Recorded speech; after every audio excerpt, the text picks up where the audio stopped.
Hello students, कैसे हैं आप सब। उम्मीद है बढ़िया होंगे और आपके पहला पेपर बहुत ही अच्छे से गया होगा।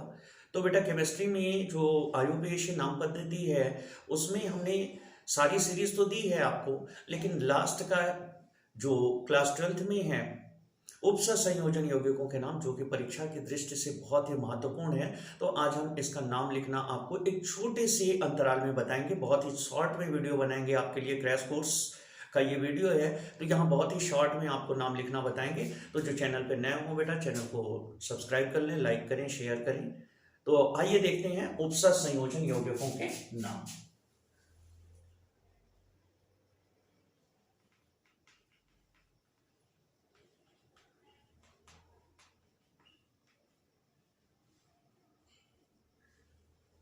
तो इनका नाम लिखने के लिए इनमें कुछ चीजें होती हैं जिन्हें हमें पहचानना है, जैसा कि हम छोटी क्लासों में भी पढ़े हैं। उपसर संयोजन जैसे यौगिक K4 FeCl6 अथवा CO NH3 का होल ट्वाइस Cl3। ठीक है, CONH3 का होल 6, सॉरी यहां 6 होगा, Cl3। तो देखिए ये कुछ उपसर संयोजन यौगिकों के उदाहरण हैं। इनका नाम कैसे लिखते हैं, कैसे पढ़ते हैं। ठीक है, तो यहां पर आप देखिए ये जो है इसको कहते हैं धनायन।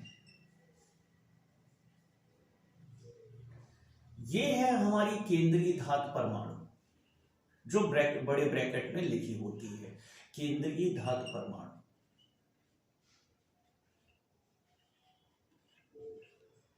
और इसे कहते हैं लिगंड।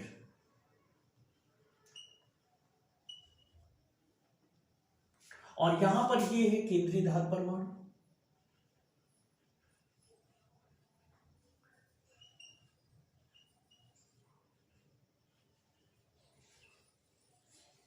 और ये है हमारा लिगंड, और इसे कहते हैं ऋणायन।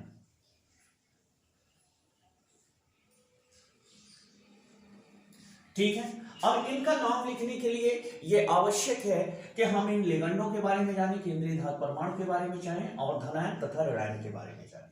ठीक है, तो इनका जब नाम लिखा जाता है तो नाम लिखते समय कुछ रूल फॉलो किए जाते हैं। उन रूलों में क्या है, जैसे ये हमारे लिगंड हैं, यहां पे लिगंड क्या है, Cl, साइनो, NH3। ठीक है, तो यहां पर इन लिगंडों के नाम, ठीक है, जैसे इसे हम पढ़ते हैं साइनाइड। तो अगर यहां पर ये जो हमारे लिगंड हैं, लिगंड अगर ऋणायन के रूप में है, ऋणायन के रूप में, तो ऋणायन के रूप में जैसे Cl माइनस के रूप में है, Br माइनस के रूप में है, ठीक है, Cn माइनस के रूप में है, तो इनके नाम में जो आइड होता है, जैसे क्लोराइड, ब्रोमाइड, साइनाइड, इनके नाम में आइड के स्थान पर O लिखेंगे। ठीक है, जैसे क्लोराइड का क्या हो जाएगा, क्लोराइडो, क्लोराइडो। ब्रोमाइड का क्या हो जाएगा, ब्रोमाइडो।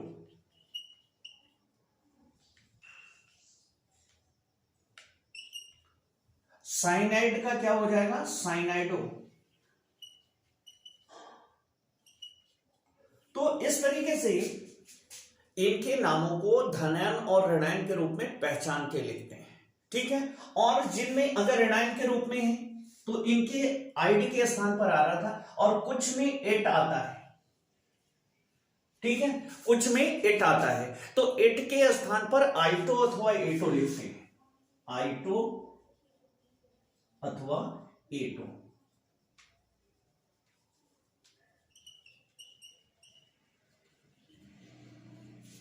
ठीक है, अब जैसे CO3 माइनस, तो ये क्या होगा, कार्बोनेटो। ये कार्बोनेट आयन पढ़ा जाता है तो ये कहलाएगा कार्बोनेटो। ठीक है, CO3 माइनस कार्बोनेटो डबल माइनस, ठीक है, C2O4 डबल माइनस, तो इसे क्या पढ़ेंगे ऑक्सीलेटो, ऑक्सीलेट होता है, इसका उच्चारण है ऑक्सीलेट, तो इसे पढ़ेंगे ऑक्सीलेटो। ये होता है कार्बोनेट, तो इसे पढ़ेंगे कार्बोनेटो। जिसके लास्ट में आइड आ रहा है उसमें ओ लगाएंगे, क्लोराइडो, ब्रोमाइडो, साइनाइडो, फ्लोराइडो, और जिसके लास्ट में एट आ रहा है उसमें एटो लगाएंगे, कार्बोनेटो, ऑक्सीलेटो, ठीक है। इस तरीके से इन लिगंडों के नाम लिखते हैं अगर धनायन है और ऋणायन है। और अगर उदासीन है, तीसरी कंडीशन, जब धनायन है, जब धनायन होंगे तो धनायन के समय में देखिए कैसे धनायन के रूप में रहते हैं, कैसे ऋणायन के रूप में रहते हैं, आप जानते हैं क्लोरीन, ब्रोमीन, साइड्राइड और यहाँ पे कार्बोनेट, ऑक्सीलेट, ये सभी ऋणायन हैं। तो अगर ऋणायन है और उनके नाम में आयोड आता है तो आप उपसर्ग संयोजन में उनके नाम लिखते समय क्लोराइडो, ब्रोमाइडो, साइनाइडो लिखेंगे। अगर एट आता है तो कार्बोनेटो, ऑक्सीलेटो ऐसे लिखेंगे। अब बात आती है धनायन की, ठीक है। तो धनायन जैसे NH3 plus, sorry NH4 plus, तो इसे कहते हैं, इसमें यम लगाते हैं, जैसे अमोनियम, सामान्यतः वही नाम होता है अमोनियम, ठीक है। NO प्लस है नाइट्रोसोनियम, NO प्लस नाइट्रोसोनियम,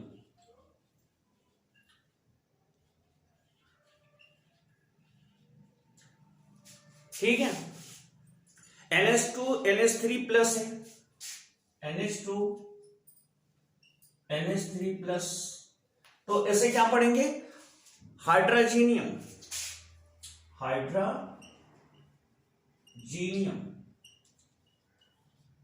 मतलब अगर हमारे लिगंड ऋणायन के रूप में है तो ये दो कंडीशन लागू होती है, धनायन के रूप में है तो यम वाली कंडीशन लागू होती है, अमोनियम, नाइट्रोसोनियम, हाइड्रोजीनियम, हाइड्रोजीनियम। और अगर उदासीन है तो उदासीन का नाम सेम लिखते हैं। लिगंड अगर उदासीन है तो उदासीन लिगंडों के नाम सेम लिखते हैं, लेकिन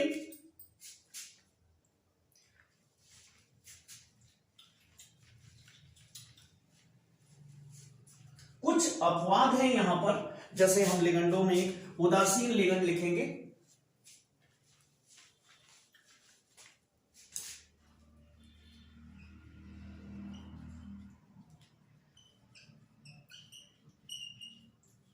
तो उदासीन लिगंड होने पर जैसे H2O है तो इसको हम एक्वा लिखते हैं,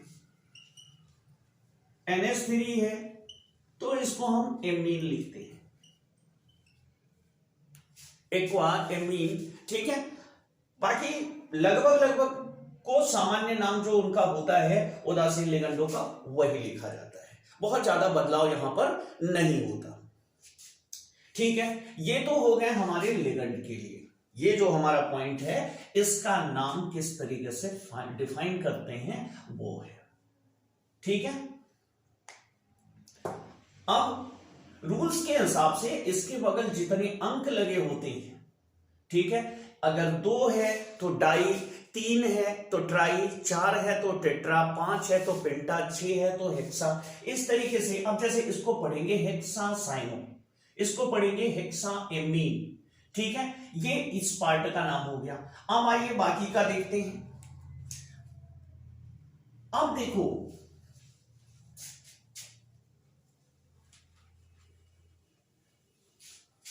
इसमें जो केंद्रीय धातु परमाणु है वो धनायन के रूप में है या ऋणायन के रूप में है, ठीक है। केंद्रीय धातु परमाणु ये कैसे पता चलेगा, केंद्रीय धातु परमाणु,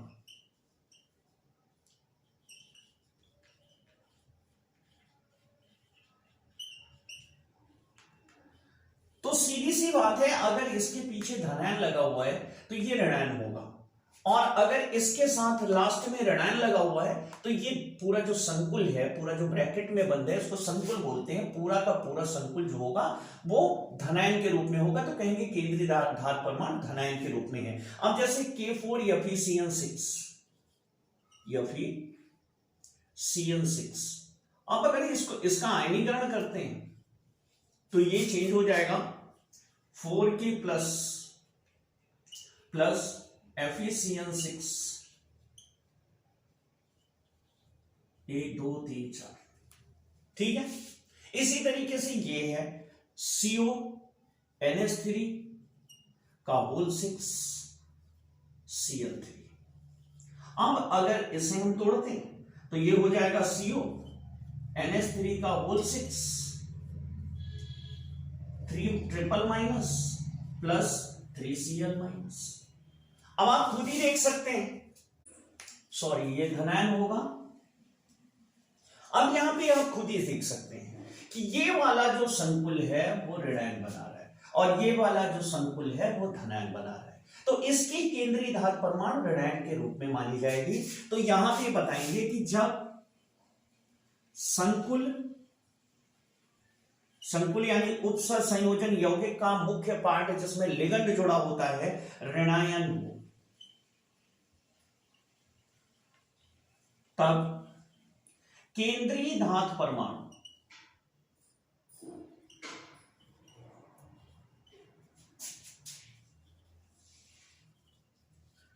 में इट जोड़ते हैं। क्या जोड़ते हैं? इट। ठीक है, अब इट जोड़ेंगे, जैसे Fe है तो इसे लिखेंगे फेरेट, कोबाल्ट है तो इसे लिखेंगे कोबाल्टेट। माने कोडिंग है जिससे हम पहचान सकें। इट लगा हुआ तो ऋणायन के रूप में होगा। ठीक है, और Ag लिखा हुआ है तो अर्जेंटेट।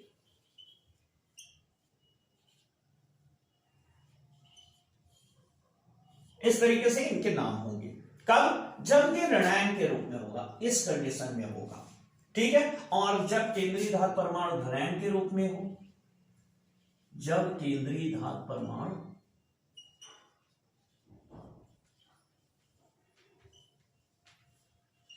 धनायन के रूप में हो, तो केंद्रीय धातु परमाणु अकेले नहीं होती। ठीक है, केंद्रीय धातु परमाणु अपने साथ संकुल को लिए हुए होती है। तो संकुल के साथ वो धनायन बनाएगी या संकुल के साथ ऋणायन बनाएगी। जब धनायन के रूप में होगी तो उसके नाम सीधे सीधे लिखते हैं। जैसे Fe को लिखेंगे आयरन, ठीक है, Ag को लिखेंगे सिल्वर, CO को लिखेंगे कोबाल्ट। माने जो धातु जैसे है उसको उसी के फॉर्मेट में लिखेंगे। ठीक है, तो ये इतना जो है वो आपका क्लियर हो गया कि अगर ये जो संकुल लिखा हुआ है वो लिगंड लिखा हुआ है CN6, अमोनिया लिखी हुई है होल 6, तो इन संकुलों के नाम कैसे लिखते हैं? अगर ये ऋणायन के रूप में है और लास्ट में आइड आता है, साइनाइड, क्लोराइड, ब्रोमाइड, तो इनके नाम के लास्ट में ओ लगा देते हैं। क्लोराइड हो, ब्रोमाइड हो, साइनाइड हो। ठीक है, और अगर इनके नाम के लास्ट में एट आता है, जैसे कार्बोनेट, ठीक है, ऑक्सिलेट, तो इनके नाम के लास्ट में एटो जोड़ देते हैं। ठीक है, तो एटो जोड़ देंगे तो कार्बोनेटो, कार्बोनेटो, ऑक्सिलेटो, इस तरीके से हो जाएगा। और अगर ये लिगंड धनायन के रूप में है, ठीक है, ये लिगंड धनायन के रूप में है, तो इनके नाम के लास्ट में यम जोड़ते हैं। जैसे अमोनिया है तो इनका नाम हो जाएगा अमोनियम। ठीक है, NH4 प्लस है तो इसका नाम हो जाएगा अमोनियम। येलो प्लस है तो इसका नाम हो जाएगा नाइट्रोसोनियम। बता चुके हैं आपको। ठीक है, और अगर उदासीन है, जैसे NH3 उदासीन लिगंड है, तो उदासीन लिगंड के नाम नहीं बदले जाते, लेकिन अपवाद स्वरूप जैसे H2O को एक्वा और NH3 को एमीन बोलते हैं। 2-3 नाम ऐसे हैं जो अपवाद स्वरूप है। अब रह गया ये पीछे लिखा हुआ धनायन और ये इधर लिखा हुआ ऋणायन। तो जो ब्रैकेट की बाहर है, जो ब्रैकेट के बाहर है वो धनायन और ऋणायन के रूप में उसका नाम वही होता है। जैसे वो क्लोराइड है और ये पोटेशियम है।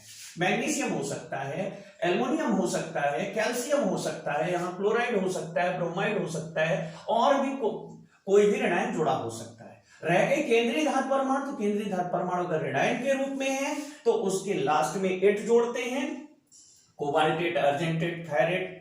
ठीक है, और अगर धनायन के रूप में तो आयरन, सिल्वर, कोबाल्ट, जो उसका नाम होता है वैसे लिखते हैं। तो यहां पर बहुत सारे नियम ना बताते हुए हम एग्जाम्पल के माध्यम से ही आपके नियमों को क्लियर करेंगे। तो आइए देखते हैं इसका नाम कैसे लिखते हैं।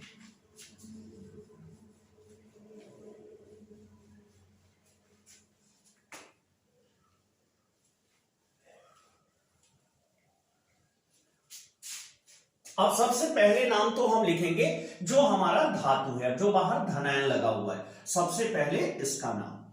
तो ये क्या है? पोटेशियम।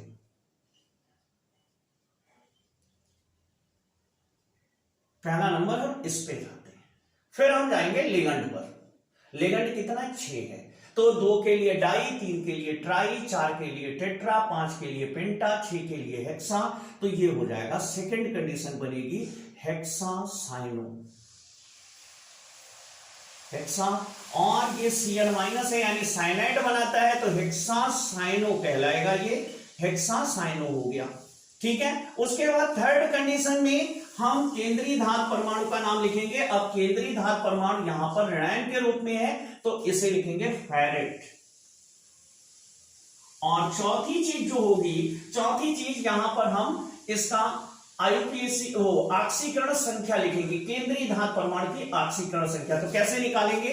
पोटेशियम की 1 होती है, Fe की हमने मान ली x, साइनाइड की -1 होती है, तो यहां पे 6 गुणे -1 बराबर 0। तो ये हो गया 4 एकम 4। देखो जो क्षारीय धातुएं हैं, क्षारीय धातुएं और क्षारीय मृदा धातुएं, इनकी ऑक्सीकरण संख्या +1 +2 होती है, तो इसकी 4 हो गई। और जो आयन होते हैं या मूलक होते हैं, जैसे Cn है, तो इसके ऊपर जितना आवेश होता है वही इसकी ऑक्सीकरण संख्या कहलाती है, और इस पे आवेश होता है -1 का। तो +x -6 = 0, x -2 = 0, तो x = 2। ये आ गया। तो इसके बाद रोमन में इसको लिखते हैं।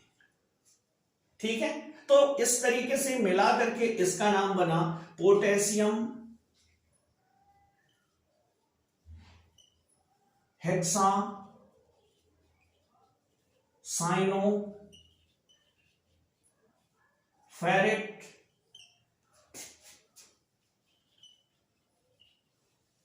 सेकेंड। ब्रैकेट में इस तरीके से इसका नाम लिखते हैं। ठीक है। Potassium hexa cyano ferrate second. जबकि हमने पहले पढ़ा था potassium ferrocyanide, high school level पर बताया जाता है पोटेशियम फेरोसाइनाइड। ठीक है। अब यहां पर दूसरे का नाम लिखते हैं। चलिए इसका नाम, तो सबसे पहले हम क्या करेंगे? इसका नाम लिखते समय इसमें कोई बाहर धनायन तो है नहीं, तो धनायन नहीं है तो धनायन वाला पार्ट छोड़ देंगे, फिर आ जाएंगे किस पे? लिगंड पे। तो यहां पे क्या होगा? हेक्सा 6 है ये, एमीन, लिगंड पूरा हो गया। अब केंद्रीय धात परमाणु, तो ये धनायन के रूप में है, तो कोबाल्ट। अब इसका देखो, इसका हो गया -3, इसी पे लिख लेते हैं। इसका होता है 0, तो टोटल 0 होने के लिए इस पे +3 चाहिए, तो +3 0 -3 टोटल 0 हो गया, यानी इसकी ऑक्सीकरण संख्या जो है वो 3 है, कोबाल्ट थर्ड। और उसके बाद बचा Cl, तो क्लोराइड।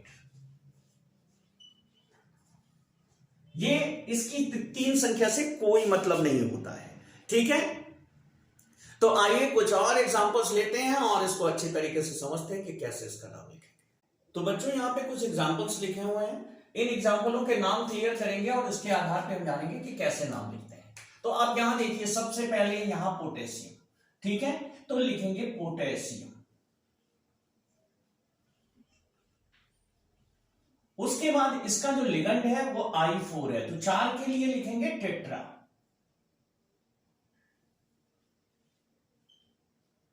अब यहां पे इसे लिखेंगे आइडो, ऋणायन है ये, टेट्रा आइडो हो गया। उसके बाद यहां पर जो केंद्रीय धात परमाणु है, इसके बाएं धनायन है, अर्थात ये संकुल पूरा ऋणायन है, तो यहां पे लिखेंगे मर्क्यूरेट। मर्क्यूरेट। अब इसकी निकालेंगे ऑक्सीकरण संख्या। तो यहां पे देखिए, इसका हो गया -4, इसका हो गया +2, तो इसमें Hg के लिए कितनी संख्या देंगे? टोटल 0 हो जाए तो इसको +2 दे देंगे। ठीक है। तो यहां पे मर्क्यूरेट सेकेंड हो जाएगा। अब इसके आगे कोई ऋणायन है नहीं तो इसका नाम नहीं लिखेंगे।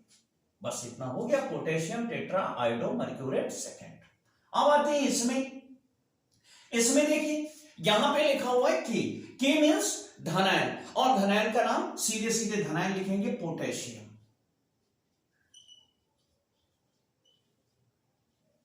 ये हो गया।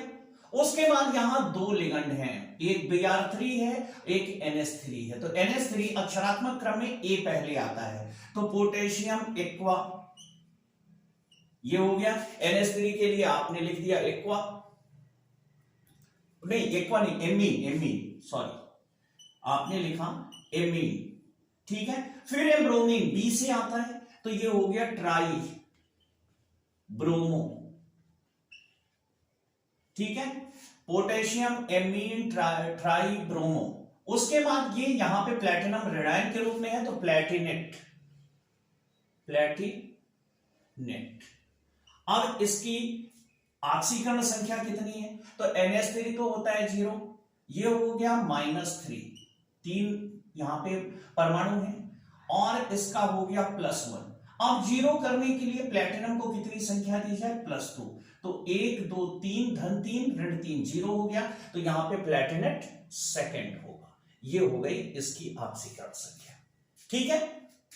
और तीसरे में देखते हैं, ना तो इसमें धनायन है ना ही इसमें ऋणायन है, ठीक है। यहां पे इसका जो लिगंड है वो कार्बोनिल है, तो यहां लिखेंगे हेक्सा, 6 बार है इसलिए हेक्सा कार्बोनिल,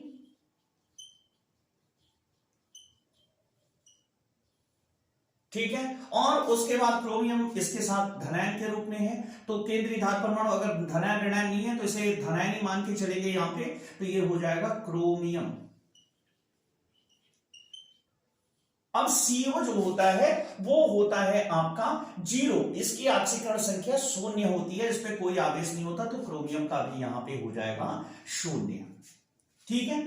अब है K3Al F6, ठीक है। यहां पे K3 धनायन है, Al जो है वो केंद्रीय धातु परमाणु है, और F6 जो है वो आपका लिगंड है, और ये Al F6 मिलकर के एक संकुल बना रहे हैं, और यहां पर ये संकुल ऋणायन के रूप में है क्योंकि इसके साथ धनायन जुड़ा हुआ है, तो यहां लिखेंगे पोटेशियम,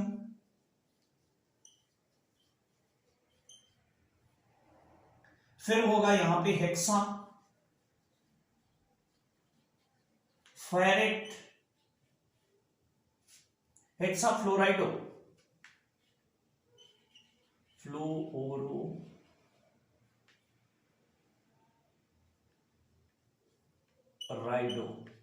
फ्लोराइडो। उसके बाद यहां आता है एल्युमिनियम, ठीक है। ये ऋणायन के रूप में है, तो एल्यूमिनेट लिखा जाएगा, एल्यूमिनेट। और उसके बाद यहां पर -1 ऑक्सीकरण संख्या होती है आपकी, तो यहां पे 6 है तो -6 होगा, ये +3 होगा। तो एल्युमिनियम को कितनी संख्या दें कि ये 0 कर दे, तो +3, 6 में से घटा लो तो -3 आया, यानी -3 को 0 करने के लिए इसको +3 देंगे, तो धन 3 6 हो गया, और 6 में से 6 0 हो गया, तो यहां पे लिखेंगे एल्यूमिनेट थर्ड। इस तरीके से आपके ये नाम बने। अब आइए आगे देखते हैं, यहां पर लिखा हुआ है बड़े ब्रैकेट में CONH3 Cl SO4, ठीक है। अब यहां पे देखो SO4 में डबल माइनस होता है, यानी -2 हुआ, इसका -1 हुआ, इसका 0 होता है, तो कोबाल्ट को कितनी ऑक्सीकरण संख्या देंगे, +3, ताकि 3 ऋण 1 ऋण 2। ये सल्फेट मूलक है, और मूलक पर जितना आवेश होता है वही उसकी ऑक्सीकरण संख्या कहलाती है। मूलक पर जितना आवेश होता है वही उसकी ऑक्सीकरण संख्या कहलाती है। क्लोरीन की ऑक्सीकरण संख्या -1 होती है, तो 2 1 3 हो गया, और इसको 0 करने के लिए +3, ठीक है। अब यहां पर इसका नाम लिखेंगे, तो सबसे पहले इसमें धनायन नहीं है, और ये पूरा संकुल जो है वो खुद धनायन के रूप में है, तो पहले लिखेंगे हेक्सा, और हेक्सा के साथ कौन जुड़ा हुआ है, एमीन, इसका नाम आपने लिख दिया। फिर इसको लिखेंगे, अब चूंकि ये धनायन के रूप में है तो कोबाल्ट होगा, सीधे सीधे कोबाल्ट थर्ड, और उसके बाद क्या है, क्लोराइड सल्फेट,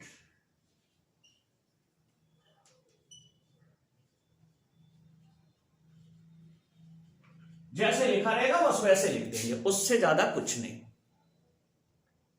ठीक है। अब यहां पर ये जो इसके साथ है, अब देखिए अगला नाम, यहां पर भी ये जो संकुल है वो धनायन के रूप में है और यहां पर Cl2 है। ठीक है। तो अब इसका नाम लिखने के लिए पहले तो इसमें जब धनायन नहीं है तो इसके साथ हम सबसे पहले इसके लिगंड का नाम लिखेंगे। तो लिगंड में एमीन पहले आएगा, क्लोरो बाद में आएगा। ठीक है। तो ये होगा पेंटा, 5 है, एमीन, पेंटा, एमीन हो गया। उसके बाद है क्लोरो, तो क्लोराइडो। ठीक है। अब उसके बाद यहां पर ये क्रोमियम जो है वो धनायन के रूप में है, तो क्रोमियम। ठीक है। अब इसकी ऑक्सीकरण संख्या निकालते हैं, तो इसका -2 हुआ, इसका -1 हुआ और इसका 0 होता है। तो -2 -1 3 हो गया, तो इसका +3 होगा, तो क्रोमियम थर्ड हो जाएगा। और उसके बाद बचता है ये, तो ये लिखा जाएगा क्लोराइड।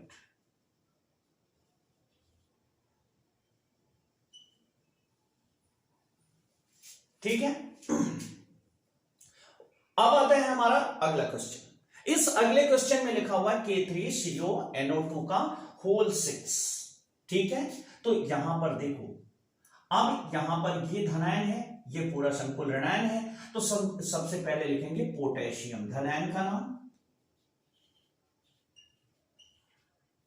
पोटेशियम। फिर उसके बाद हेक्सा नाइट्राइटो।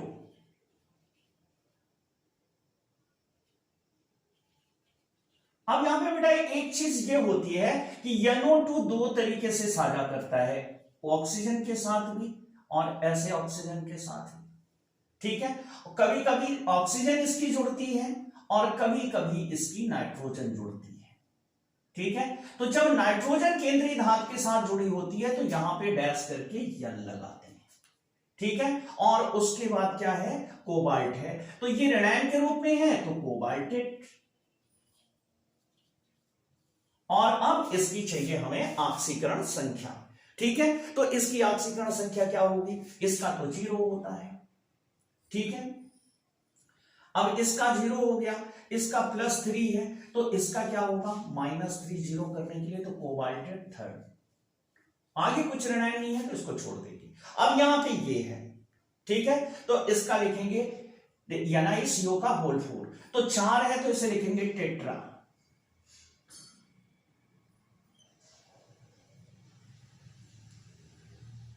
Tetra carbonyl.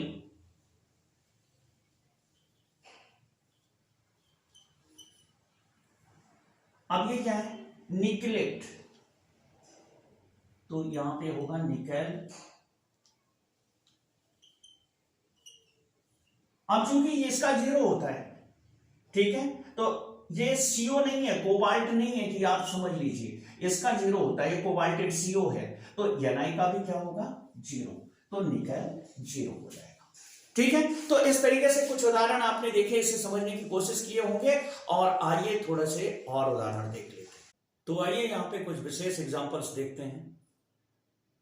तो आइए आगे देखते हैं, विशेष एग्जांपल है यहाँ पे जो बहुत ही महत्वपूर्ण है।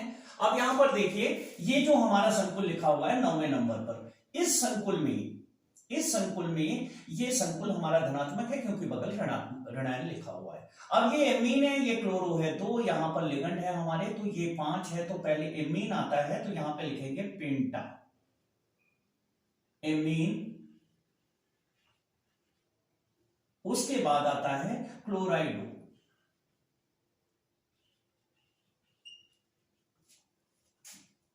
फिर उसके बाद है कोबाल्ट, चूंकि ये धनायन है तो इसे लिखेंगे कोबाल्ट।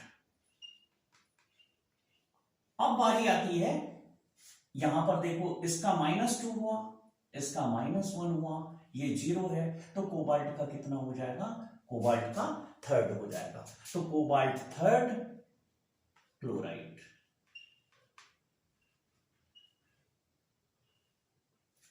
ऑक्सीकरण संख्या लिखना बहुत ही महत्वपूर्ण है। अब यहां पे देखो, यहां पर दो हमारे हैं, एक क्लोरो है और एथिलीन डाइएमीन। ये शॉर्ट में लिखे होते हैं बुक्स में, ये दिया हुआ है टेबल के रूप में, किसको क्या पढ़ती हैं, ये एथिलीन डाइएमीन है। तो इस तरीके का कोई उपसंयोजन यौगिक अगर सहसंयोजन यौगिक अगर मौजूद है और उसके साथ संख्या लिखी है, तो अगर यहां 2 लिखा है तो बिस लिखते हैं, 3 लिखा है तो ट्रिस लिखते हैं, 4 लिखा है तो टेट्राकिस लिखते हैं, पेंटाकिस लिखते हैं, हेक्साकिस लिखते हैं। इस तरीके से इसका नाम लिखते हैं। तो पहले क्लोराइडो आएगा, फिर एथिलीन डाइएमीन, ये पहले आएगा। तो यहां लिखेंगे बिस, क्योंकि बिस पहले आ रहा है तो पहले क्लोराइडो लिखेंगे, एबीसी, फिर भी ये पहले आएगा तो बिस एथिलीन डाइएमीन।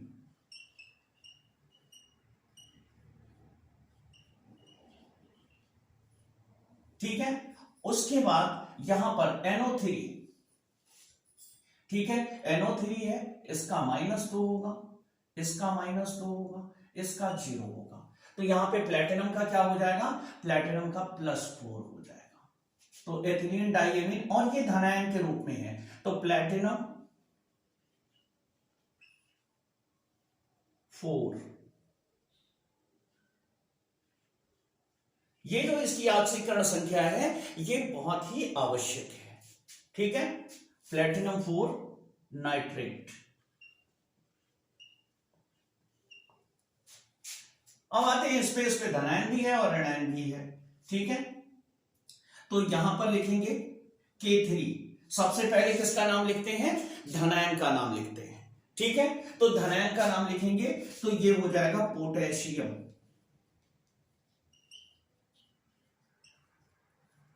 ठीक है, उसके बाद यहां पे क्या है, पेंटासाइनो है, फिर नाइट्रोसिल है, पेंटासाइनो,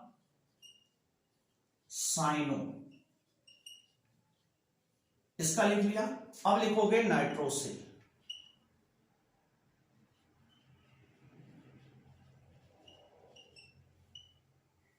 अब यहां पे ये फेरेट, क्योंकि धनायन के साथ ये ऋणायन के रूप में है, तो फेरेट।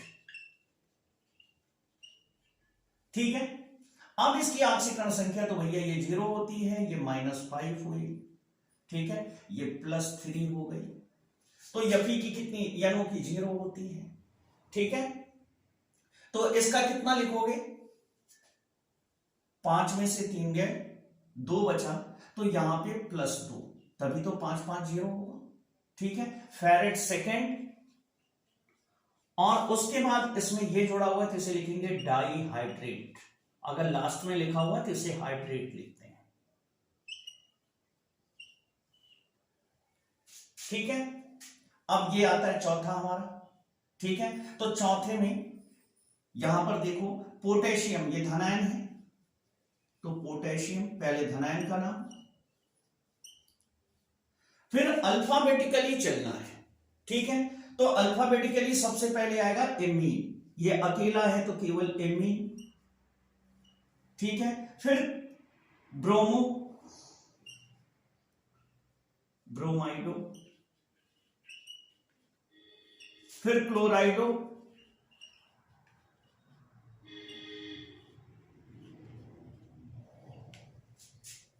अब क्लोराइडो हो गया, उसके साथ ये NO2।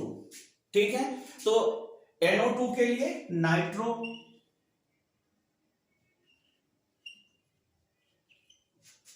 अब आपने सारे के सारे लिख लिए। अब इसका निकालना है, अब ये ऋणायन के रूप में है तो प्लेटिनेट।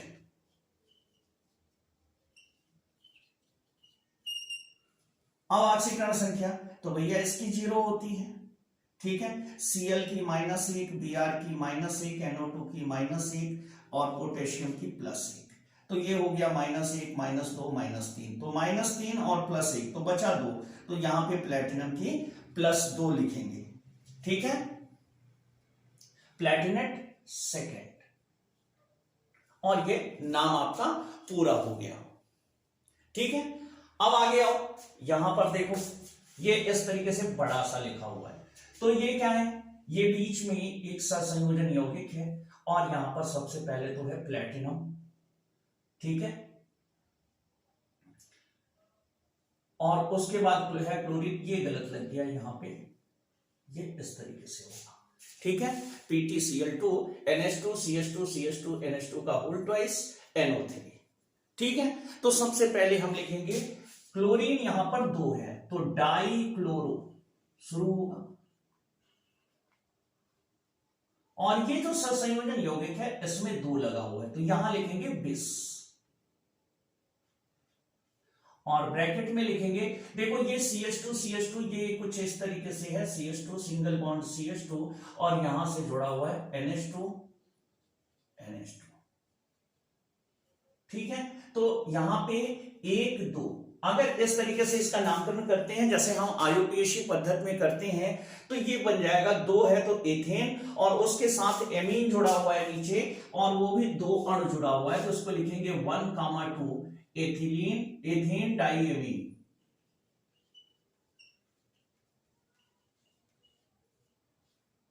और ये आपका पूरा हो गया, ये पूरा हो गया, ये पूरा हो गया। अब बचता है ये, तो ये धनायन है तो ये प्लेटिनम लिखा जाएगा, प्लेटिनम। अब बारी आती है इसकी संख्या निकालने की, ठीक है।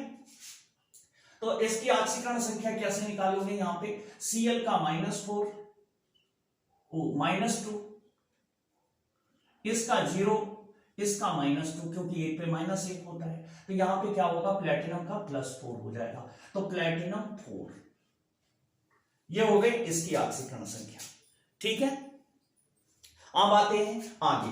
अब यहां पे देखो 2 जो हमारे संकुल हैं, एक संकुल धनायन के रूप में है, एक संकुल ऋणायन के रूप में है, तो इसका पहले लिखेंगे डाईएमीन, पहले संकुल का लिखेंगे डाईएमीन, और यहां पर देखो ये धनायन के रूप में एक प्लस होगा और ये एक माइनस होगा, ठीक है, क्योंकि ये इसके साथ जुड़ा हुआ है, एक आयन इसका होगा और एक आयन इसका होगा। तो डाईएमीन यहां पर सिल्वर है क्योंकि ये धनायन के रूप में है तो सिल्वर फर्स्ट, और फिर यहां पे फर्स्ट हो गया, फिर यहां पे लिखेंगे डाईसाइनो। अब उसी एजी को चूंकि ये ऋणायन के रूप में है तो लिखेंगे अर्जेंटेड, अब इसका भी एक ही होगा, ठीक है। अब इस पे आते हैं तो यहां देखो, यहां कापर अपनी अधिकतम ऑक्सीकरण संख्या के साथ है, माने 2 के साथ है, तो इसे कापर सेकंड लिख सकते हैं और क्यूप्रिक भी लिख सकते हैं, कापर सेकंड या क्यूप्रिक। जैसे इसको लिखना है तो आप ऐसे भी लिख सकते हैं कापर सेकंड, कि भैया ये कितनी ऑक्सीकरण संख्या के साथ है, क्योंकि कापर हुआ, फेरिक हुआ, ये इनकी ऑक्सीकरण संख्याएं बदलती रहती हैं, इनकी ऑक्सीकरण संख्याएं लगातार बदलती रहती हैं, तो इसको ऐसे लिखेंगे। फिर हेक्सासाइनो, और इसके साथ आएगा, अब यहां पर ये ऋणायन के रूप में है तो फेरेट। अब भैया इसकी ऑक्सीकरण संख्या कितनी हो गई तो देख लो, इसकी -6 हो गई, इसकी +4 हो गई, तो 0 करने के लिए इस पे कितना चाहिए, +2, तो फेरेट सेकेंड, ये पूरा हो गया। अब आओ इसको देखते हैं, यहां तो फेरिक फेरिक लगा हुआ है, 2 बार आयरन आयरन है यहां पे, तो ये देखो ये फेरिक के रूप में है तो इसको आप आयरन सेकंड भी, आयरन थर्ड लिख सकते हो, ठीक है, इसको आप आयरन थर्ड लिख सकते हो, आयरन थर्ड, क्योंकि यहां 3 ऑक्सीकरण संख्या के साथ है। कैसे पता चल रहा है, यहां पे ये हो गया -6, ठीक है, और ये 4 × 12, ठीक है, तो अब इसको ये कितना हुआ, +6 हुआ, तो 3 दूनी 6, इसका 2 होगा, ठीक है, इसका 2 होगा, और इसको आयरन सेकंड लिख सकते हैं या फेरिक लिख सकते हैं। जब अधिकतम ऑक्सीकरण संख्या के साथ आता है तो वहां पे फेरिक लिखते हैं, हेक्सासाइनो, इसके बाद हेक्सासाइनो, ठीक है। उसके बाद ये ऋणायन के रूप में तो इसे फेरेट लिखेंगे। अब दोबारा देखो, एक ही चीज 2 तरीके से लिखी जा रही है, फेरेट सेकेंड, ठीक है, या फिर फेरिक हेक्सासाइनो फेरेट सेकेंड, आप दोनों तरीके से इसको लिख सकते हैं। अगर ये जो धनायन है, अगर वो बदलती हुई धातु के साथ, तो बदलती हुई ऑक्सीकरण संख्या के साथ केंद्रीय धातु है तो आप उसके नाम 2 तरीके से लिख सकते हैं, या तो उसके साथ उसकी ऑक्सीकरण संख्या लिख दें या फेरस फेरिक का क्यूप्रस क्यूप्रिक इस रूप में लिखें। अगर ऑक्सीकरण संख्या ज्यादा है तो क्यूप्रिक फेरिक माने अधिक, और अगर कम है तो क्यूप्रस, फेरस, ठीक है। तो बेटा उम्मीद करते हैं कि ये वीडियो आपको बहुत ही मदद करेगा नामकरण के लिए, और आप इससे से अधिक अंक अर्जित कर पाएंगे, ठीक है। तो मिलते हैं मैथ के नेक्स्ट वीडियो में, प्रायिकता के सेकंड पार्ट में, पेज प्रमेय में कल, ठीक है। तब तक पढ़ते रहिए, पढ़ते रहिए।